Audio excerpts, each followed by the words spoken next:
Good evening, and I'm quoting here, no immediate personnel changes at this time. Despite all the reporting from multiple sources close to the president, that's what White House Chief of Staff John Kelly told staffers this morning. And yes, you're right, he is the same John Kelly whose job itself has reportedly been in jeopardy. And yes, he was talking in part about National Security Advisor H.R. McMaster, whose job may already be gone. And yes, in addition to General McMaster, at least 4 cabinet secretaries were reportedly in the presidential doghouse. 4, at least. And yes, sources close to the president or familiar with his thinking have been warning all week that a big shakeup could be coming.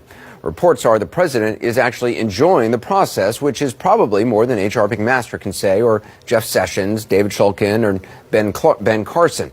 It's unlikely Rex Tillerson enjoyed it much. He was, of course, fired this week after months of tortured speculation and reporting.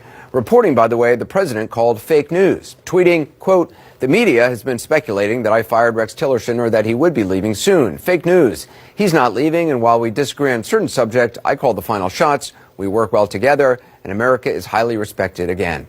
That tweet was around 15 weeks ago. And yes, there really is a tweet for everything. The sheer number of high-profile departures, it's stunning. Steve Bannon, Reince Priebus, James Comey, Michael Flynn, Sean Spicer, Dr. Tom Price, Sebastian Gorka, Rob Porter, that Rob Porter lookalike, the Mooch, Omarosa, Hope Hicks. The list goes on. And again, the president is said to be enjoying this latest installment of will he or won't he, perhaps even stretching it out. So as you might imagine, questions about the possible purge and the reported turmoil dominated today's White House briefing. What was the president's reaction to all of these stories? Has the president or the chief of staff made any kind of assurances to staffers today about what's to come? Has the president spoken directly to either McMaster, Carson, Shulkin to tell them that their jobs are in fact safe? Why is it that there is still a need for change inside the president's cabinet or among his circle of advisors? Isn't it the president himself who's sort of creating this aura of, some use the word chaos, but simply put, turmoil or a potential upheaval within the West Wing and, frankly, across the administration? Well, for the record, Sarah Sanders answered the first 2 questions with variations of no immediate personnel changes at this time. She did not answer Jeff Zeleny question about why the need for changes at all. She answered the chaos question by saying in so many words, what chaos?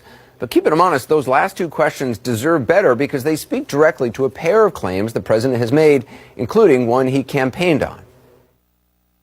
We're going to make America great again. We're going to use our best people. I'm going to get the best people. We're going to deliver. We're going to get the best people in the world. We don't want people that are B level, C level, D level. We have to get our absolute best. We're going to use our smartest and our best. We're not using political hacks anymore. It's a sophisticated chess match, but I have the best people lined up. You need people that are truly, truly capable. We have to get the best people. The best people. So to Jeff Zeleny's question, why aren't they all still there? Sure, there's that private jet abuser who was fired and the alleged spousal abuser fired. And after all, what national security advisor hasn't lied about contacts with Russians and pleaded guilty and turned state's evidence? The best people. As for the president being the source of turmoil, chaos, upheaval, whatever you want to call it, the kind of stuff that might deter the best people from even considering a job at the White House, just a few days ago, the president said that is not a problem. Believe me, everybody wants to work in the White House. They all want a piece of that Oval Office. They want a piece of the West Wing. Yeah, there'll be people, I'm not going to be specific, but there'll be people that change. They always change. Sometimes they want to go out and do something else, but they all want to be in the White House. So many people want to come in. I have a choice of anybody. I could take any position in the White House, and I'll have a choice of the 10 top people having to do with that position. Everybody wants to be there. Like Omarosa. Keeping them honest, though, even barring any new shakeup, the turnover in this administration, it's without modern precedent. According to a new study from the Brookings Institution, 43% of the president's staffers have quit, switched jobs, or have been fired.